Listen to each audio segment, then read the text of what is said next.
د پاکستان ګلګت بلتستان کې د یو وطلوال برید له امله 40 کسانو ته مرګ ژوبله اوښتي.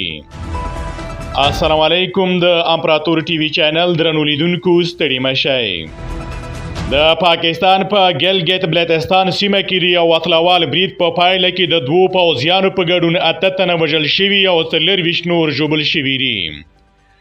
پاکستاني رسنیو خبر ورکړی چې دا پیښه د ګلګت بلتستان ایالت د یامیر ولسوالۍ په چلا سیمه کې د قراقرم پر لویه لاره رامنځته شوې ده.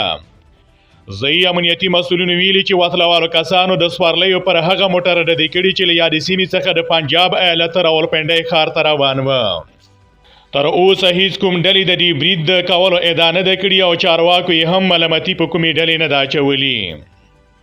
د پولیسو مشر همدارنګه ویلي چې د برید څخه وروسته د موټر چلونکي څخه بس موټر بې کنټروله شوی او د یوې لارۍ موټر سره جنګېدلی دی.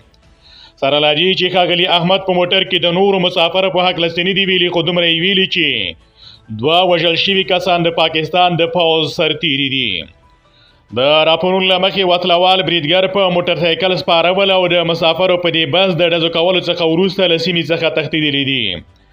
د ژغورونکي عملي ویلي چې ښایي د وژل شوو او ټپي شوو کسانو شمیر نور هم لوړ شي. تر دې وړاندې د دا شان بریدونو ملامتي د پاکستاني طالبانو په غورځنګ اچول کېده او بلوچ بېلتون غوښتونکو هم د پاکستان په یو شمېر سیمو کې په امنیتي ځواکونو دې ته ورته بریدونه کړي دي. د اسلامي دولت یا داعش خراسان څانګه د پاکستاني طالبانو غورځنګ او بلوچ بېلتون غوښتونکي هغه ډلې دي چې ډیری وخت په پاکستان کې د بریدونو د کولو ادعاوې کوي، خو تر اوسه دوی هم په دې هکله څه نه دي ویلي.